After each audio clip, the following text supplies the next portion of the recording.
Hello and welcome to an all-new episode of Anime Brain Freeze. We are your hosts from an alternate universe. I am John. And I'm CC. And this is the show where we review all the anime series from the previous season we did and didn't watch start to finish. Today we have an emotion-laden trash stash and a show that's bursting at the seams with everything that anime has to offer on the menu. But first, we have some rather big news to talk about.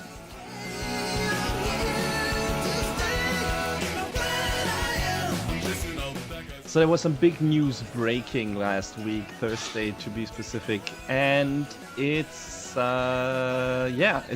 good news, I think, for anime fans.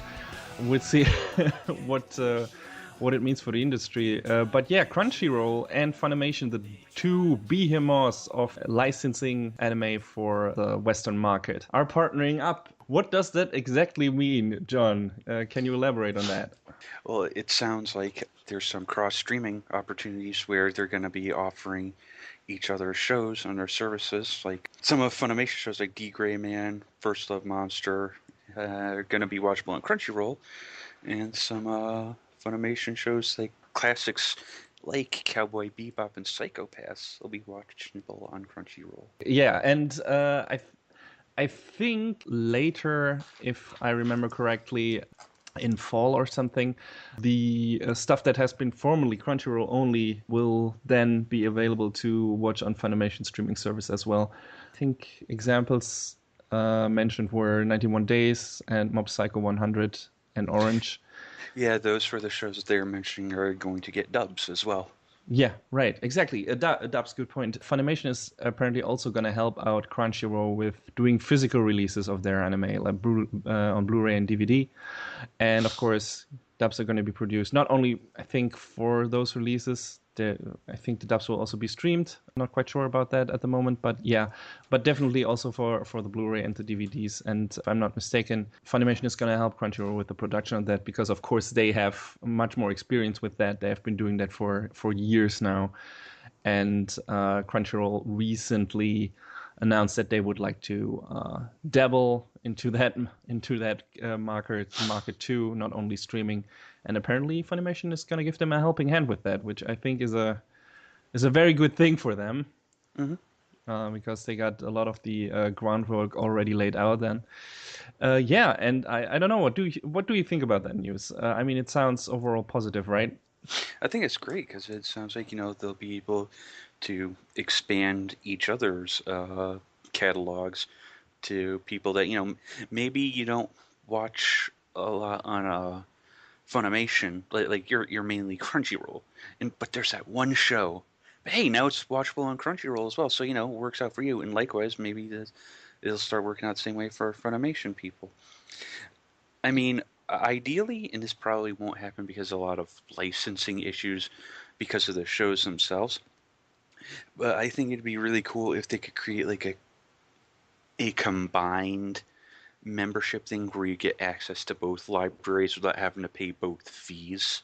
Yeah, I don't know if that's going to happen because they're still two separate companies. They're not merging or anything. It's just a partnership. So I just think from what I gathered with the information that is out there and, some FAQs out there and everything, this deal was probably made because of the increasing licensing fees for the shows due to there being a lot of streaming services out there now. I mean, Crunchyroll and Funimation are the two big ones. And, there's Amazon sometimes mixing themselves in there. Not Amazon, a lot. Amazon, Hulu, Daisuke. Yeah, exactly. So there are a lot of, the two big ones and then a lot of smaller ones that sometimes, a bit for shows as well. And, Netflix too. And, the bidding wars apparently have increased the licensing fees to such ridiculous heights over the past years that is not feasible for most of the licensees. I always mix those two terms up. I never know what's what. So for the people licensing the shows or buying the licenses for those shows, it got way too expensive from what I read up online on that topic, sometimes up to $200,000 per episode Wow. which makes like $2.6 million for a 13 episode show. So yeah, that's kind of That ridiculous. wow, that is Yeah, so you can imagine why they would do something like that, because if they're not competing with each other anymore over the licenses, because, it's a shared catalog now, at least in some parts, the companies, the anime production companies dishing out those licenses can't, play the licensing companies against each other anymore, because, hey, it doesn't really matter who of us is buying it, we're both getting it, basically.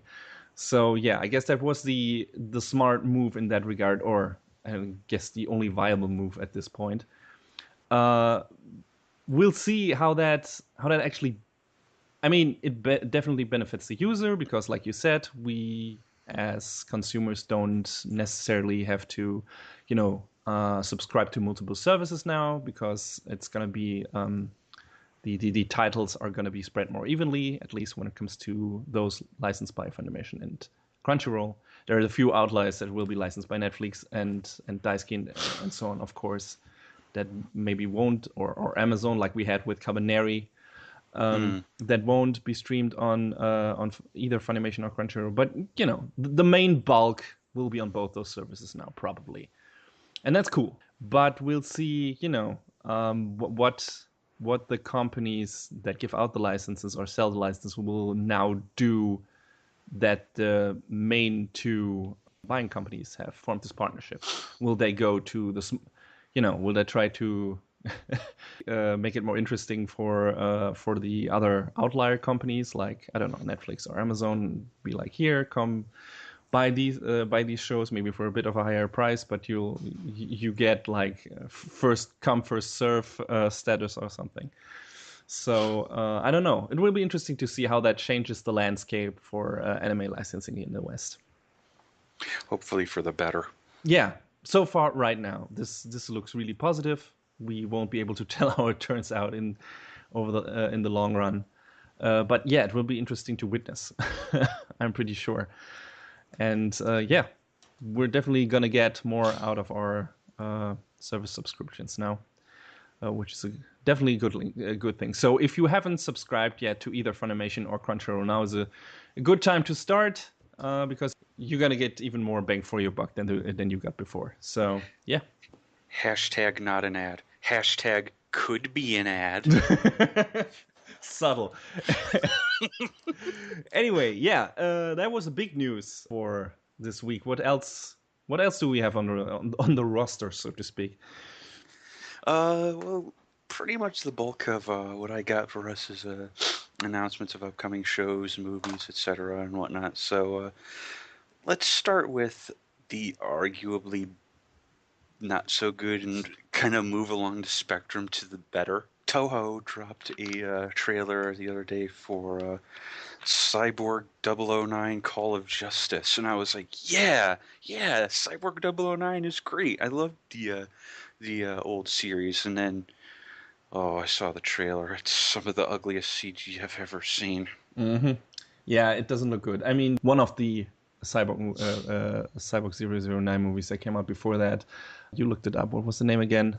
Uh, 009 Re-Cyborg. Cyborg, right? That was already done in the typical, or now typical, low frame CG with bland character models and everything. So I didn't expect much from this. Although I believe the Devilman crossover was in traditional animation. I might be mistaken there, but I think, yeah, that was classic. So could have turned out either way. But yeah, this is a shame. I still need to watch one of the older shows, the 2001 show. But yeah, this one I probably will ignore just because of the style. Like you said, it looks like crap.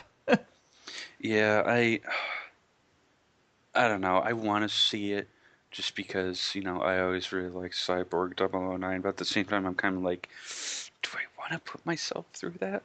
Yeah, and we'll see. I mean, probably checking out the first episode anyway, like we do. But yeah, we'll see where it goes from there. Probably not far. Mm. So, what else? But speaking of low frame CG, Yes. Berserk's coming back in the spring. All right. They announced the second season. I didn't see that. I simultaneously am like, hey, that's cool. More Berserk. I'm not a big fan of Berserk, but people love it. Cool, it's coming back. And in the same breath, I'm like, I'm sorry. Yeah. I wish this is weird. I wish I could be more happy about this. And I am happy, don't get me wrong. It's like years ago, imagining me hearing about a new Berserk show coming out and then, getting even more seasons getting announced, that would have been like, oh my god, this is the best day of my life or something. But now with the current series, it's like, yeah, okay, that's neat. All right. I mean, I'm gonna talk more about the first season when we actually do a review of it next, in our next season. And it's got it has its good and bad parts, obviously, and yeah, I'm still looking forward to the second season, but with the caveat that it's gonna look just as crappy as this one. On the other hand, it's probably gonna have the same strong writing, and it's still Berserk, and Berserk is fucking amazing. And even if the series looks like crap, it's probably gonna be good and entertaining in every other aspect than the visuals, which the current series is too. But yeah, I'll elaborate on that in the eventual review. But yeah, right now I'm kinda happy that we're getting a second season. Obviously, more Berserk is always good. I Mhm. just I just wish it would have been a different incarnation than the current one. It's like I was saying, I said on Twitter about the Cyborg 009 movie. Not like this, man. Yeah, yeah, it's kind of a shame. But also, speaking of not like this,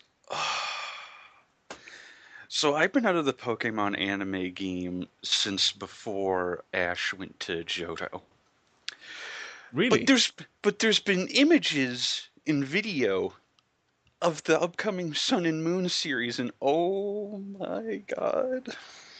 Does it look good? No! Okay. Ash, so, okay, let's drill this down. I like that you called him ass. Well, he certainly looks like it. Whoosh.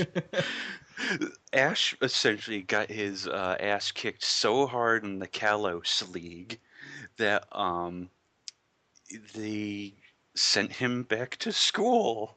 This is And fantastic. and I'm not gonna dump on Yokai Watch too hard because I know people love it, but that's really what it looks the direction it looks like they took with the character designs because it looks really bad. Like really simplified or something? Yeah, I just linked CC to some key art and let's hear his reaction in real time. Oh, Jesus. Okay. Yeah. Yeah, he got yanked up. Lanky arms. Yes, that is the Noodle man. let's just say that is the face of a broken trainer after getting curb stomped in the Kalos League because I think we've come to the realization that if they ever let Ash become the champion in any league, he'd have to hang up his hat, and they'd have to, God forbid, come up with a new character. That smile on his face says pure despair. It really It looks so does. forced. It looks like he took refuge in heavy drugs or something. Yeah, yeah, it's unfortunate because again, I've been out of the anime game on as far as Pokemon is concerned. I've played the games on and off, but to see it look like this is like, I'm really surprised that you didn't watch past what was it then, Orange Islands or something. I think I might have watched bits and pieces of that, but I mean, let's be real. The show's coming up on 800 episodes. I think I watched until Advanced Battle or the second season of that. I don't know if that was Advanced Champions or something. After they introduced May or whatever her name was, the girl with the red bandana. Yeah. Because that was specifically those two seasons were animated by OLM, if I'm not mistaken, who've also done work on Shinkongatai Godana. And Oh. weirdly enough, I don't know if it's the same director or anything, or it's just because it's the same company, but some of the battles in those two seasons look downright amazing. Hmm. Like super, I don't know, I wouldn't call it super Sakuga, but like for Pokemon, which is a pretty, just in terms of animation, pretty bare bones show that it's not like, that never was super, I don't know, super action packed and had like super fight choreography on or anything up to that point. Suddenly, Pokemon's doing like these really crazy kung fu moves and everything, and the camera work gets over the top. And we're like, what is this show? This is amazing. Like, I mean, a friend of ours was linking clips to me of the final few episodes of X and Y, and there Mm, are some moments where it does look really good, yeah. and then they turn around and and just turn it into the bastard offspring of Yokai Watch, and it's like, Well, maybe the simplified character designs will lend themselves better to more fluid animation. I don't know. Sometimes that happens. So maybe we'll see an upgrade there, like, the show being on a good, constant level in terms of animation. But I don't know. I'm not. I mean, I'm not gonna watch it. Like you, I've yeah, been me out. neither. I watched the show longer than you. Apparently, I don't know why. I never was a fan of the games, but I guess because that was one of the few anime on TV back then, and that's why I watched it. But yeah, I'm not. I dropped out then, and I'm not. I'm not gonna drop back in. So Yeah, because I mean, I understand wanting to watch Ash's adventures, but number one, he's the world's worst trainer. I was about to say, do you understand? Because I don't. At this point, he should have been like the fucking king of the world. He's seen so much. He's collected so many Pokemon. He should have learned something. You should have kicked Gary Oak's ass many times over. He should be like the best trainer out there. And no, he's still the fucking biggest loser on the planet. Who I assume still the first thing he does when he sees a new Pokemon is fucking pull out his Pokedex and, oh my god, what the fuck is that? Like, he doesn't know. He knows nothing. Pikachu's level must have rolled over at least 10 times at this point. Like, if you look at it, he's got like a marker for prestiging that many times next to the number. Yeah. But, oh, God. The other thing is, you know, I I, I caught a lot of flack for this from a couple other friends, but I fell out of playing the games for several years, but I've kind of at this point played all of them with, the magic of remakes. Okay. So I'd rather experience the adventure that way and say, hey, look at my team that I used to become the champion, Ash.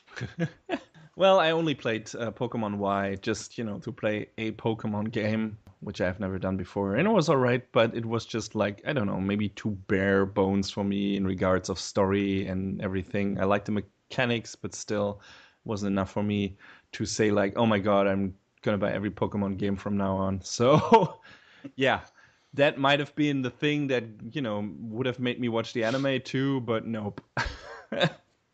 I guess I was always more of a Digimon guy. Not not that I played the games for that either, but yeah, I always liked the anime more because those that actually, story and competent characters, at least in some regard, and not the worst main ever. Yeah, I mean, I never really got into Digimon, so Yeah. sorry, everybody. Well, anyway, yeah, we'll see. We'll see if this is like the downfall of Pokemon, or maybe that new star revitalized the franchise even more. Who knows? But I mean, I'm pretty sure it will stick around. I'll say, let's be For real, now. Pokemon will never die. Yeah, probably not. As long as Nintendo is alive and is fucking churning out those games, there will be anime for it. Yeah. All right. Uh, just a few more quick things. Speaking of game adaptations, there's this game series called Akiba's Trip. Never heard Uh, of it. it's sort of a weird off-kilter action game where the object is to strip off your opponent's clothes while you're fighting them. Oh, did Tecmo Koei or Team, more specifically Team Ninja, work on that game? No, they didn't. It's I believe the developer is called Acquire. Okay. Never heard of But them either. Maybe a reason for that. I think they are, well, obviously compared to other studios, they're a bit smaller, but Akiba Strip is, somewhat of a cult following. Because of that, it's getting an adaptation starting in January. It's being animated by Studio Gonzo. Oh. So we'll see how that goes. Ooh. Yeah, I can't even remember when the last time was that Studio Gonzo released something worth watching. So we'll see. I haven't seen their name pop up in, I don't remember how long. I think the last thing I watched from them and enjoyed were, Gankutsu and Romeo Cross Juliet. Oh, I think I could not get into either of those. I love Gankutsu. Romeo Cross Juliet was mixed bag, but still, I always enjoy like adapting classic literature into anime with a weird twist. Do something interesting with it, like keep the story intact, the basic story, but change everything around it. That is always neat, and those two shows did that, and yeah, it was pretty cool. But yeah, I think since then they have done nothing, and even before then their track record was pretty spotty. Yeah, we'll see how that turns out. The premise and the setup of that thing doesn't sound too promising either. I've been playing through the second game the past week or so because we actually didn't get the first game. We only got the second one for whatever reason. It's a game. Okay. You can play it. All right. I guess you can say that it's an anime. You can watch it when it comes out. The next game that they're releasing, Akiba's Beat, actually looks a bit more interesting and more like it looks like they're trying to make it in an RPG in line with like one of the Tales games, but I haven't had any hands-on time with it, so I could be way off the mark. All right. Okay. We're almost to the end, I swear, because the next two things are things that you're more interested in.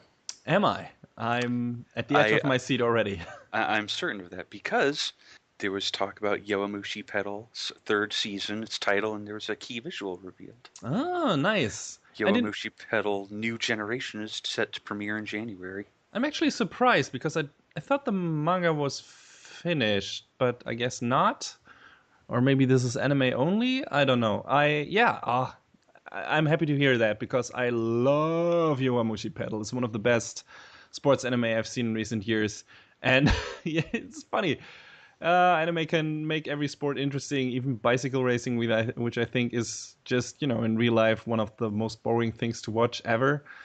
But goddamn, did that show everything it could with that premise and fill it with ludicrous characters and, yeah, over-the-top emotions and everything. Fantastic music. Yeah, Yowamushi Pedal is a fantastic sports anime. I loved it quite a lot. It's over the top. It's funny. It's entertaining. It's heartwarming in a lot of places. Yeah, great show, and I'm glad to hear that it's getting a new season. I also watched the movie. That was great too. So yeah, overall great package. I hope the third season will be just as good as the previous ones. When is it gonna? In January. Oh, nice. Oh, apparently it's gonna be a good winter then. We'll see. Yep. And last thing is the upcoming new series of the Seven Deadly Sins. Yes, I already saw news for that. So we got a 4-episode special series. There was Signs of the Holy War. Signs of the Holy War. I haven't watched that yet. I'm gonna do that once the last episode airs, which should be actually on the day this episode will be this podcast episode will be released. So Sunday. I'm gonna watch all of 4 of them in a row. This was just, I guess, a short intermediate. Intermission between the 2 seasons. Arslan got only like 10 episodes this season, and then the rest was the 7 Deadly Sins special. But yeah, I loved the first series of that. It was just very very old school shonen-y, feel very much like old school Dragon Ball in parts. Had an interesting setting, which is not used that often. Was a spin on knights and everything, just in a shonen dress up basically. But classic old school shonen with with kind of a perv as a main character, but still fun. Sometimes really cool animation. Definitely one of A1's better shows in my opinion. Even though it got a bit spotty in certain parts, but most of the fights look cool. And it got a soundtrack by Hiroyuki Sawano, so Hey. set in that department as well. So I hope he will return for the new season as well. So yeah, if you want to watch a pretty neat shonen anime or in the mood for that, check out Seven Deadly Sins. It's pretty damn entertaining, and I'm looking to see where the story goes after the first season ended, because it ended on kind of a cliffhanger, and it seems like that 4-episode special is a setup just for the big confrontation that is going to happen in the second season. Title sure sounds like it. I mean, Signs of Holy War. Sounds like something big is brewing. But yeah, looking forward to more Seven Deadly Sins, definitely. Cool. All right. I guess that's it for the news. And now we gonna dig into some trash. Let me get my shovel.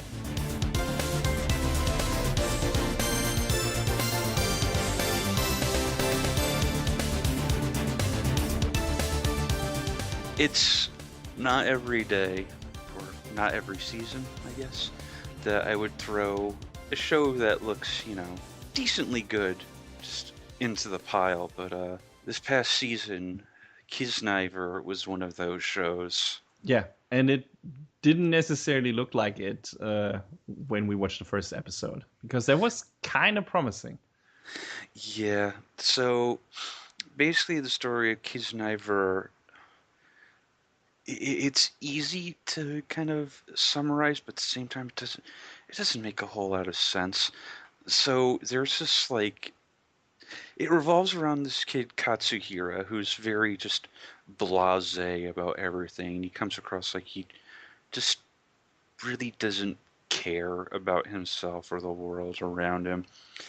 And he and 6 others get pulled into this Kiznaiver experiment, as it's called, doing the title drop, nice and hard early on, where each of them has a wound, and whenever one of them feels pain, whether it's physical or emotional, so do the rest of them. And I don't know if the show was trying to do some sort of social commentary that I wasn't understanding, but it felt really way out there, and I really got to a point where I was like, no, it's way too weird for me.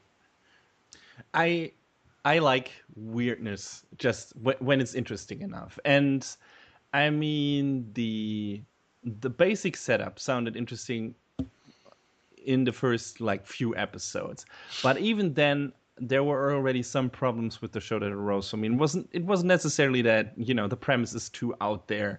The problem is that it didn't do anything too interesting with it after a while. It didn't get to a point where it's like, oh, okay, this is what you're doing.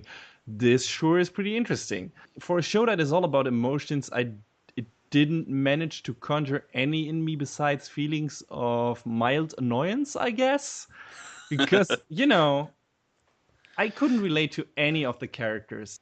I might be pretty alone out there, because I think there are a lot of people who love Nico, which is this bubbly, happy girl that wants to believe in fairies or anything, or it turns out she doesn't.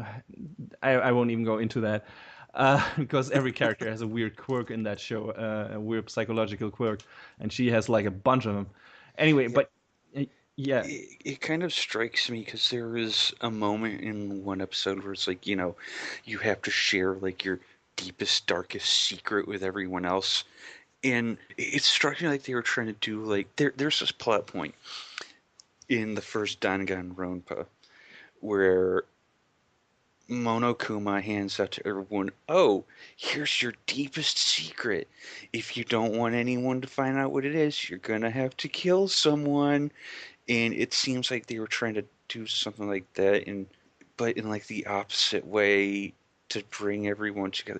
It was weird, man. I don't. Yeah. again, maybe it was too like trying to be artsy fartsy, five deep, seven me sort of thing, but I don't know. No, even then, I mean, if there's like, and I assume there is in that show. Sometimes, metaphors or analogies, can fly over your head and anything, and I will get to that in the next show's review. But this, if it was just that for this show, that wouldn't have been like a problem for me. I would have like, if I would have gotten the feeling that, oh, there is enough substance to this, or allusions to substance in this show, or in the basic premise, that I could get something interesting out of that. I would have like read up on it or read reviews that analyze the show more thoroughly. But nothing about the show like made me want to do that. Like I said, couldn't relate to any of the characters. Nico and Hajime were annoying to me. Noriko was an aloof asshole. She's the girl who is behind apparently this whole experiment and is bringing our main characters together, and then she's like interacting with them too on a limited basis. Yeah, And she seemed very aloof about everything and just like kind of like a bitch yeah, sometimes. exactly. Like the first thing she does is throwing Katsuhira off the stairs and then lying about it. I mean, it And could. Katsuhira's like, "Oh, I fell down the stairs." No, you didn't. Yeah, yeah. That was weird. I mean, it could have been played for comedy, but it really wasn't. So I didn't know what to make of that. Honoka is a bitch. Yoshiharu is a creep who is like constantly orgasming because he's a masochist or whatever. He gets off on pain. Yeah. And every time someone gets hurt, and that's like if someone gets hurt who has this scar and is in a Kizuna system, the others get hurt too. In regards to that, Katsuhiro always is happy when someone else gets hurt, or at least it feels like that, because he's experiencing the same pain, and he gets off on that. Not Katsuhiro, Yoshiharu. Yoshiharu, right? So that was just super weird, and I didn't know, I didn't feel comfortable watching that character, and Tsukuhita is a poser, and Katsuhira is a big nothing of a character, at least to some point, because he doesn't have any emotion. And I guess one of the main draws of the shows might be to find out why that is that way and what his relationship with Noriko might be, because apparently they have met each other as children, or, the show alludes to that, if I'm not mistaken. Yeah, they did some. They touched on that in some weird way. Yeah, but it's like I'm watching this show and I'm like, oh, okay, there are some things in here that might be interesting, but every minute I'm spending with these characters, I'm more and more annoyed. I don't want to be with them. I don't want to know more about them. I don't want to see them come together. And that's one of the other things that show was pretty obviously doing. It's like, okay, we have these kind of unsympathetic characters who need to, and we're going to make them share their innermost feelings and basically tend to their wounds, to each other's wounds by, coming closer together, talking to each other, becoming friends and everything, or being forced to become friends, and sharing and opening up and everything. So there's some obvious, social commentary context to get to that, I guess, and some messaging in there. But still, that's not enough substance to make me like get over these characters and make me want to actually see them become better people, because the show doesn't move fast enough along with that plan. Yeah, it just kind of takes its sweet time and does Yeah. nothing with it. It's like, here are those characters, and now we're gonna go do this today, and we're not gonna really elaborate on what the Kizuna system is actually used for, and what is the end game here, and why are we doing this? And okay, we might be moving closer together this week, but maybe not. And Noriko isn't saying anything of substance, and this is happening in every episode. I'm like, and now we're gonna introduce this weird masochism creep, and yeah, it just didn't want me to stick around. Yeah, like they tried to play off Noriko as being like this very mysterious figure, and it's like, okay, should we care about this? Yeah, yeah, exactly. She didn't. She didn't make me want to. It's like, oh, it's her again. Please kick her out. She's she's just annoying. It's like there's something going on here. How about you show us? Oh no, we're gonna go in another direction. Okay. Yeah. Because I had some hope for this series because it was written by Mario Okada, who did great with A Lull in the Sea and Gundam Iron-Blooded Orphans, but it seemed like with this one they maybe pull back on the reins a bit. Yeah, Mario Okada is a mixed bag. We've said this before. She has done Iron-Blooded Orphans, but she's also done stuff, that is spotty in terms of writing, or at least it seems like that. Or I have heard a lot of negative things about some of her shows, and one of them has just aired the season before this one, The Lost Village, which also apparently was pretty shit. So yeah, her writing is a mixed bag again, and yeah, it looks like Kiznaiver is not one of the better shows. Don't get me wrong, I've heard people talk about Kiznaiver in a very positive light too. Yeah, I hear like it got better towards the end, Yeah, but I couldn't be bothered to stick with it that long. exactly. The show didn't, for me at least, and apparently for you as well, didn't get to a part in its story quick enough where I could, ignore all the annoying parts about the characters that I would be enticed to keep watching just for to finding out where the story actually goes. Because for me, it wasn't going anywhere in the first 3 episodes. I'm like, what is happening? What are they doing?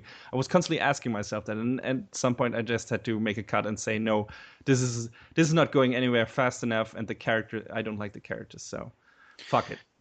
Yeah, I mean the show is directed by Hiroshi Kobayashi, and aside from like this other OVA, this is like the biggest thing he's directed. So Yeah, Kimi no Irumachi or something. I've not heard of yeah. that before. But yeah, I mean it was produced by Studio Trigger, so it looks pretty cool. Oh yeah, it's definitely got good style and great animation, but you, you can't carry a show on that alone.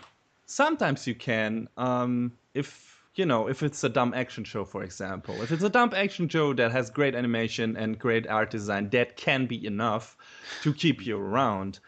But this show tried to be more. I'm pretty sure it did, and maybe for some people it achieved that goal. But for me, it was either too obtuse or too, I don't know, too simple. Maybe I already got the message or where it was going in the first 3 episodes. I was like, okay, is there not more to this? Is that all we're getting? And are they going to drag this out with every episode and like take a really long time for the characters to get to that realization the viewer already had like a few episodes ago? Yeah. And we're gonna instead wallow in the shitty dialogue writing of Mario Okada right now. And I don't know. Yeah, it. Mm. If I had to say, or if there was one thing other than the anime I had to say I like, it's the music. Yeah, Because it was done by Yuki Hayashi, who's done other great shows like Classroom Crisis, Death Parade, Gundam Build Fighters, Haikyuu, My Hero Academia. So, as the kids nowadays would say, the music in the show was lit. is that really what the kids say these days, John? I don't know. I don't know why they say it, but they say it. All right. Okay. I'm starting to make myself sound like an old man. Yeah. Well, this is an old man podcast, so that's all right. Certified old man podcast. It's on the logo, people. Anyway. Yeah. Yay. Anyway. Yeah. It's a shame. Like there are a lot of good things about this show. It's just the main meat didn't do anything for me. It's not, at least not enough to keep me around. It really tried to make me not want to watch it, despite its great production values. So yeah, that's a shame. It really was a shame because I figured hey, I like to see what Trigger's up to, and then what we got out of that deal was kind of. Well, at least we got Luluco too. That's true. Yeah, that is true. Luluco was fantastic. Trigger redeemed. I'll say, but that was also Imaishi just Yes. flying off the handle and saying, "This is what you really want." You're implying that Imaishi sometimes does show where he doesn't fly off the handle. Yeah. He can't not fly off the handle. So I don't know if the premise for you sounds interesting enough to check out Kiznaiver. Please, for all intents and purposes, do so. Maybe you will find something that makes you stick around. Some people apparently did. I don't know what it was. I can't tell because besides the production values that were not enough to keep me around in the show because there were too many other factors deterring me from watching it. I don't know, but yeah. Like, be my guest. If what we told you about it, if you still think something about that sounds interesting, please try it out. Maybe you will last longer than we did. I mean, I only got slightly further than you before I was like, "Yep, see ya."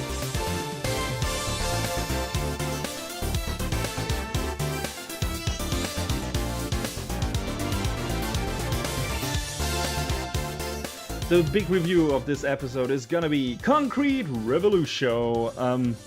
This has this English subtitle, Superhuman Phantasmagoria. And the second season also has the subtitle, The Last Song. I don't know. A lot of text in that one.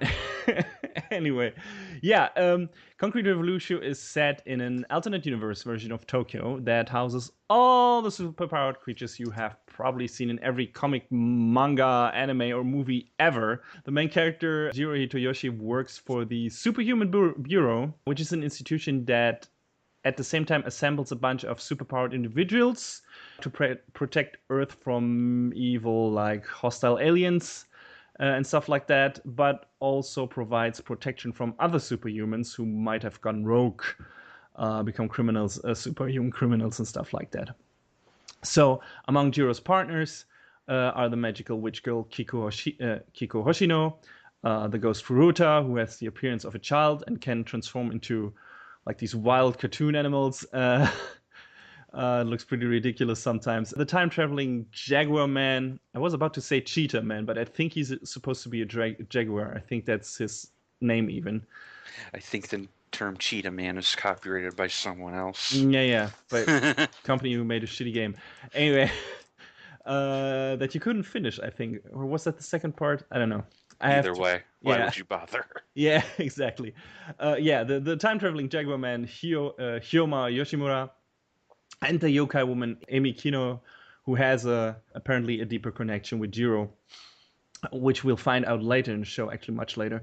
During the course of the series, they have to fight aliens, kaiju, bug people, androids, espers, demons, and other superhumans. And Jiro is forced to reevaluate his view on several different aspects of the world he's living in, especially if his precious definition of justice is as clear-cut as he thought it is.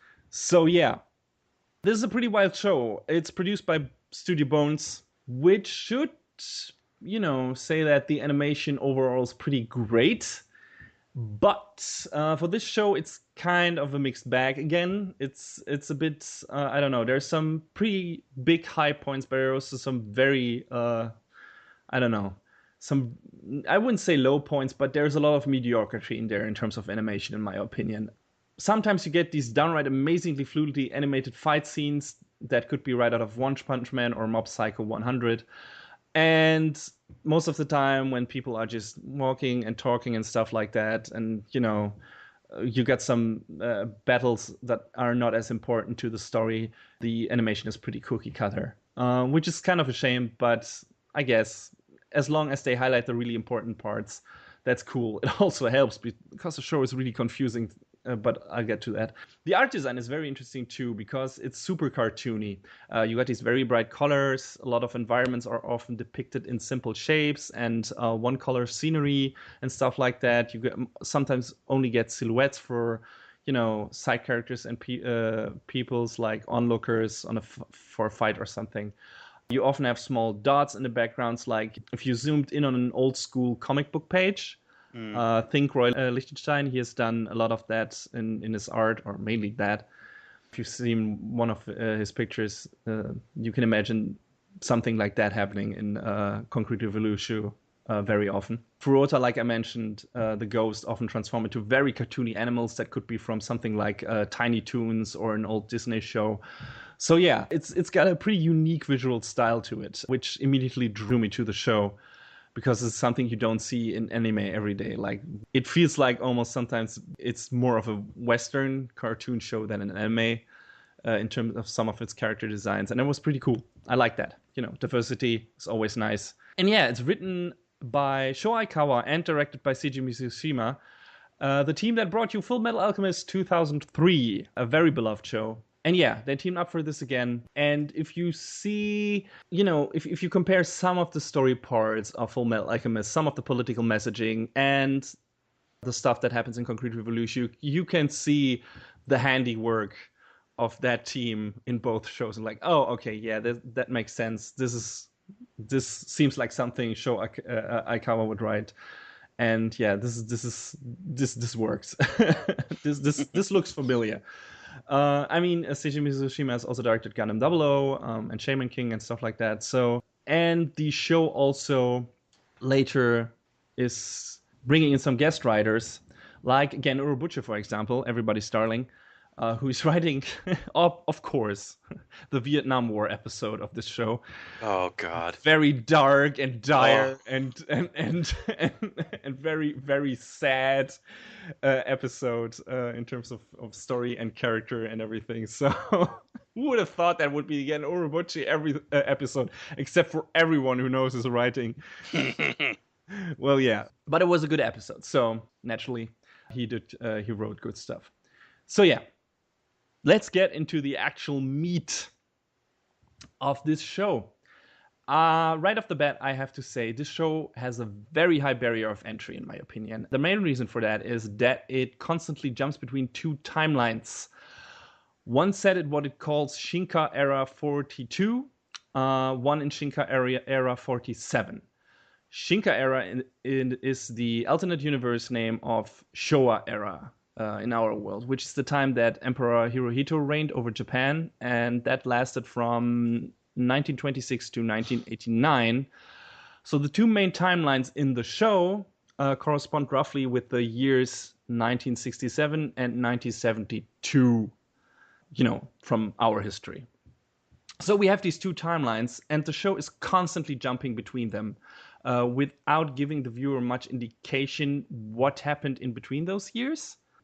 Why certain characters look different, act different towards each other, etc. We immediately learned that Jiro, the main character, apparently had some kind of falling out with the Bureau somewhere between those two time frames, but not exactly what happened.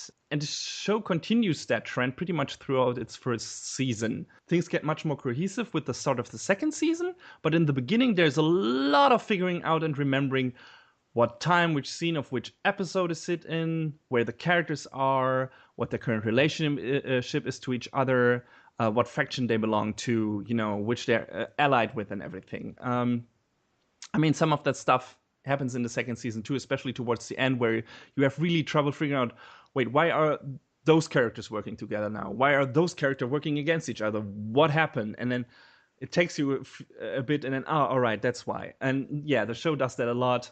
Where you really have to pay attention to know what's going on. Yeah, the whole jumping back and forth the way it did, or I guess I should say the hard cuts back and forth, are really what got me out of it pretty quickly, because I was like, I don't get what the hell's going on. Yeah, I can totally see that. For me, it was really confusing in the beginning too, because I wasn't aware of the relation to our history, basically, that the Shinka era was the same as the Showa era and our world, basically, and what actual years that corresponded to. That this was basically set between the late 60s and early 70s. That I would have made much more sense of that.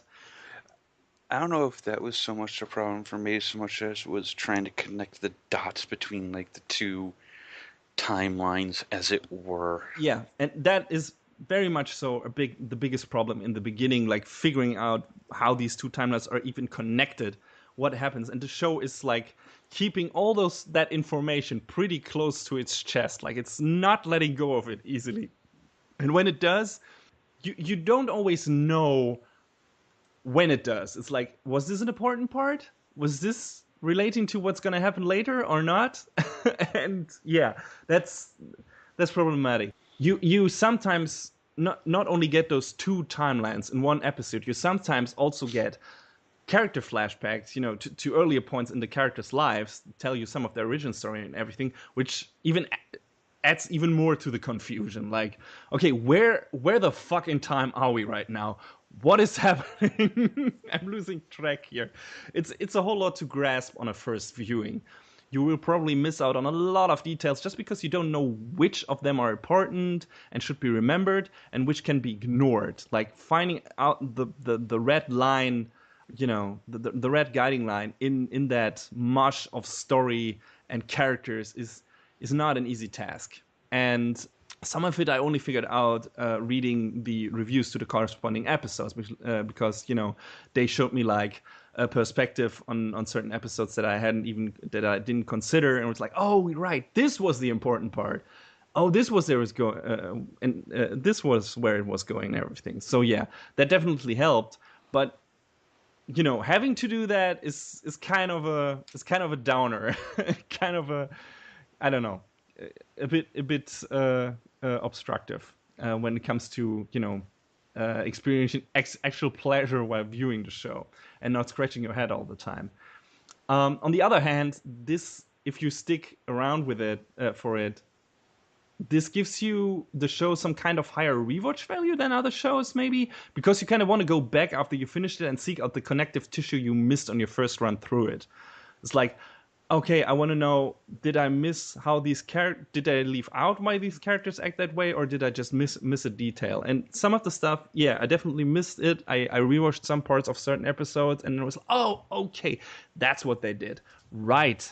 Thank you. I totally missed that on my first watch. And it wasn't necessarily my fault that I watched that, because, I paid attention and everything, but I just didn't know where to look because so much was happening on the screen at the same time.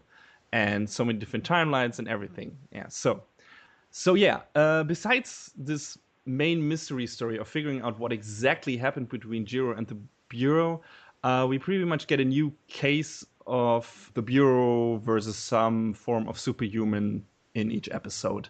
A bunch of characters are introduced. Lots of them also reappearing in the later timeline. So again, more to keep track of. Yeah. That seemed to be the running theme with this show. Yeah, basically, the show is constantly throwing new stuff at you, and it's your task to figure out what is important, who are these characters, what are they doing in the later timeline, and how does that relate and everything. And it's gonna take you a while to. It takes the show a while to let everything flow together. Basically, in the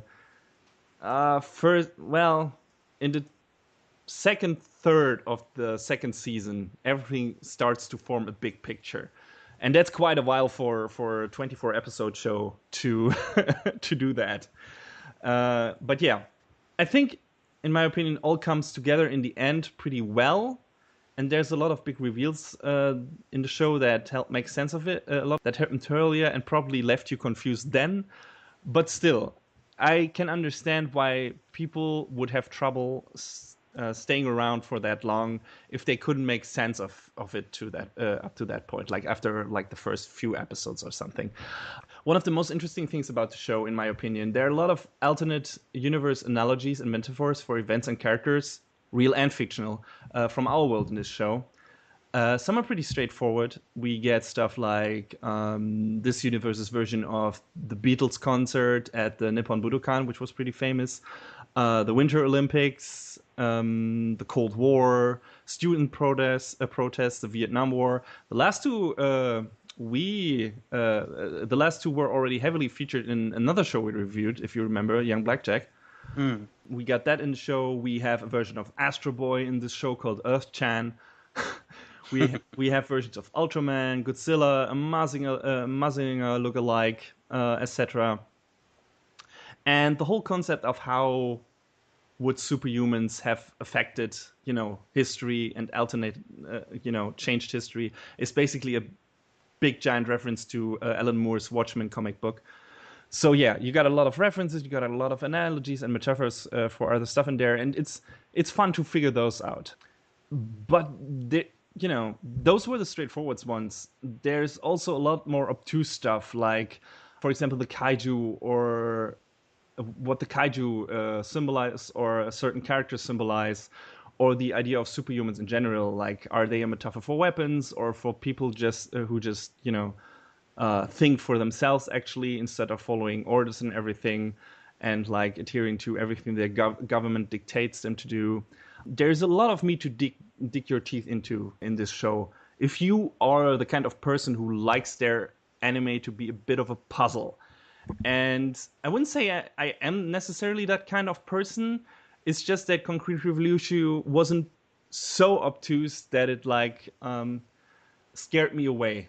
There was always, in contrast to Kiznaiver, which we discussed just a few minutes ago, there was always something interesting happening in that show that kept me around, be it like an interesting battle scene or a new character introduced that I was really relating to and that I wanted to see where it was going, or being an interesting event from history depicted like in a different light, and like, oh, what is the show doing with that? That's interesting. I want to see where this goes, and what does the show say about this specific historic event? A lot of interesting stuff in that show. It's just hidden under a lot of different looking puzzle pieces, and putting them all together can be kind of a lot of work, maybe, for some people. And I can totally understand why, you wouldn't want to, delve into that if the first episodes are already too confusing in that regard, and, hard to make sense of it. Yeah, like I said, there are also some great action scenes, but the main meat of the show, in my opinion, figuring out what all the stuff is supposed to be to relate to in our world, and what show Aikawa wants to say about certain political and / historical events. In that regard, it was really interesting to compare the depiction of certain events in the show with the depiction in Young Blackjack. You watched the whole series and watched the Vietnam part 2. I didn't get to the Vietnam stuff in Young Blackjack. But remember how one-sidedly negative the student protests were depicted? Yeah. So all that stuff is much more balanced in Concrete Revolutio. If the blame is shifted more often to one party than another, it's usually the respective governments, government and armies of the United States and Japan. But even then, there are some little caveats here and there, showing certain motivations that you can okay, I can understand where those people are coming from. It kind of makes sense, stuff like that. Like, in general, one of the main themes of the show is that there rarely is a clear good and evil in the world. A lot of characters in the beginning of the show, and some even throughout the whole show, have a very black and white approach to the idea of justice, and the writing is really hammering home that the lines between good and evil and the definition of justice are a lot more gray than anything else. It's interesting to see how many different ways the show drives home that idea, and I wish it would have given some of the cast a deeper characterization to bring those points across, instead of using them as simple mouthpieces or plot devices, because that's what they're mostly used for. It's mostly like, okay, this character is going to talk about this topic, and this character is going to talk about this topic, and so that we the writers can tell you what we think about this specific thing in history or this specific topic and theme. It doesn't naturally evolve from, or necessarily naturally evolve from the characterization of the specific cast members, because a lot of them are really underwritten. If the show is lacking in anything besides better conveyance, because of the different timelines and anything, it's really interesting character writing, especially since we have such a giant cast. At least some of them really needed that extra bit of emotional depth or background info or relatability, which the show is really stingy with. Like, even more so than with the story and plot points, really keeping like the inner character workings to itself, and lets you like just guess. Well, what did that character do in the past? Why is he the character that he is or she? I don't know. It just is that way, and yeah, that's kind of a shame. As a result, a lot of the important scenes lack a bit of emotional oomph. It's like there are a lot of scenes that could be really cool, but just because you don't have that strong relation to the characters, the battles are not that emotional impactful, and that's really kind of a shame. There's so much switching between certain characters and different timeline versions of them that it's hard to tell who those specific characters really are right at this moment, and why they do what they do. Jiro is pretty okay in terms of writing, since we learn at least something about him, especially in season 2, because then he becomes really important, and you learn what his role is in the play and why he is the main character and everything. And the other cast member I would mention is the cyborg detective Raito.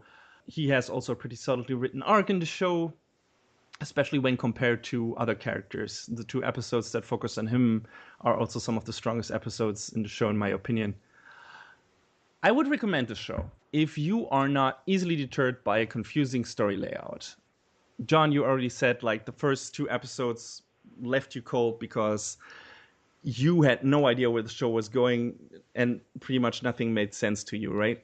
Yeah, I mean, like, I like a good plot twist, but I like being able to follow it to its logical conclusion rather than being like, hey, let's go from point A all the way up to like point L and then back to B and then forward to Z and then back to C, Yeah. which it seemed like that was it what it was doing from the couple of episodes I watched. Okay, so your main problem was just, the jumping between the timelines. Yeah. Okay. Yeah, like I said, I can understand that. The show is willfully obtuse in that regard at the beginning, and really trying to, have its mystery box and be like, okay, what is this all about? Oh, you'll find out, I guess, some way through season 2 or something. Have fun figuring it out on yourself until then. I would say if you experience the same problem as John did in the beginning of the show, like if this is like really, really keeping you from enjoying the show, try to focus on the individual character and event stories. Don't try to make too much sense of the later timeline or how the show leads up to it. Like maybe ignore that for now. Just concentrate on the story in the current timeline, not the future timeline. You can still figure out which is which by closely watching the big letters that tell you which year it is. Try to look out for that. That helps a bit. And then just concentrate on the thing that happens in the now and maybe leave out the thing in the future. Those things get elaborated later on. Maybe that will help, so you can focus on the character stories themselves. For the new characters introduced, and that will maybe help you later better relate to those characters that reappear in the future arc. I don't know. Can't really tell what specifically kept me around. Maybe it was just this barrage of interesting stuff and designs and new characters that were really interesting, that helped me over like this barrier of understanding what the show actually was about. And like I said, all the different events depicted from our world in this universe, just that might have been it. But yeah, like I said, try to focus on the individual stories and maybe keep the time in mind that the show is set in, because it's very relevant to the central themes of the series, and it's fun to figure out what each story bit or character could relate to in our history. Don't expect like super deep, great character writing or development, except for like maybe 2 or 3 characters out of the cast, or a constant barrage of great animation. The show doesn't have that either. It had like I said, it has some very neat standout fight scenes, but those are usually pretty short. And yeah, this is more about figuring out all the interesting things the show has to say about history and humanity as a theme in general, and what our understanding of good and bad is and everything. And yeah. I mean, I will say, if nothing else, that this show had style in very large supply. Oh yeah. And, I applaud it for that because it looked very appealing and just crazy and cool. I just, it's like with Kiznaiver though, that couldn't keep me around. Yeah, weirdly enough, like those shows have, in that regard, maybe for you, the same problem but for different reasons. Like Kiznaiver is not throwing enough at you. That's interesting. Concrete Revolutio is throwing too much at you, in a I very confusing way. I honestly kind of feel like, and this is kind of relates to a show that I'm currently, a pair of shows that I'm currently watching that we're not going to talk about just yet, but where it is two different timelines, but the timelines are segregated clearly between the two shows to tell, two very, important parts of the story, but you can't, but the way it's set up is you're not supposed to watch one series and then the other. It's you're supposed to watch like one episode from this and then the same numbered episode from the other and bounce back and forth like that, because the way they play off each other is that, oh, this ties back into this part of the story. So, you Yeah. know, and I'm being intentionally coy with what series it is because Oh, I know which series you're talking about.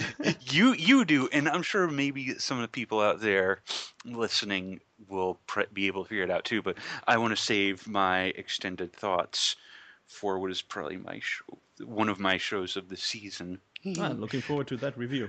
For when the time comes. Yeah, yeah, and that seems to be like a good approach if the show is cohesive enough to connect these these two timelines on a weekly basis. And Concrete Revolution trying to cram it all into one episode per week, and the other show you're talking about is splitting it up in two shows, so it has a lot more time to talk about the characters and in each specific timeline and make everything connect better. And I guess Concrete Revolution could have done a much better job.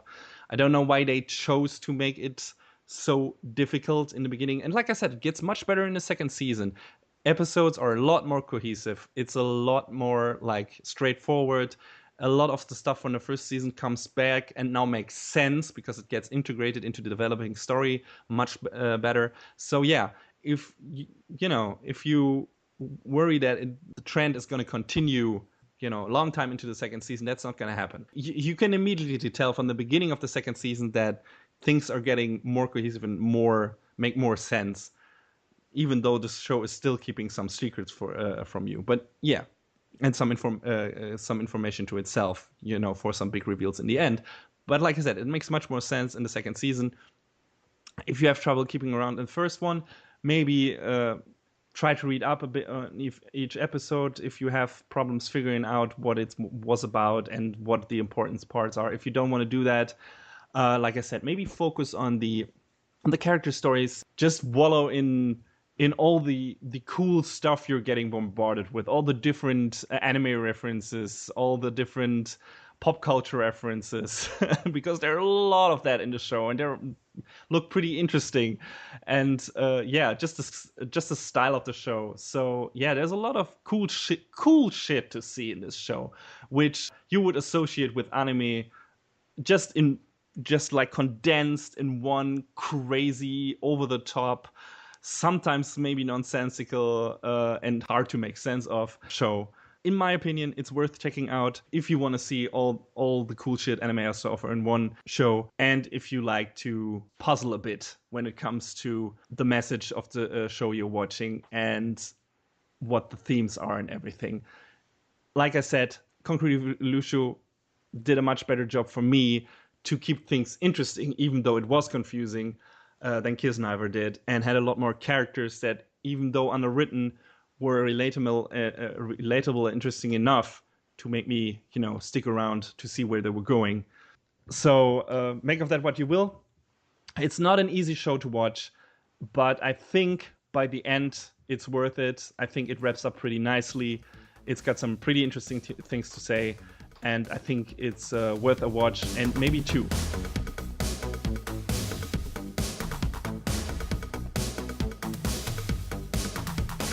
And that is a wrap on the 15th episode of Anime Brain Freeze.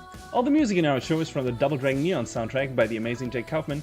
Please go to vrt.badcamp.com and check out his awesome work. You can find us on YouTube, Facebook, Twitter, iTunes, Stitcher, SoundCloud, and animebrainfreeze.com. Leave us a comment any way you like, or send us an email to animebrainfreeze@gmail.com. Thanks for tuning in. We hope you had a good time, and please join us again on our next show. Adios. Peace out, everyone.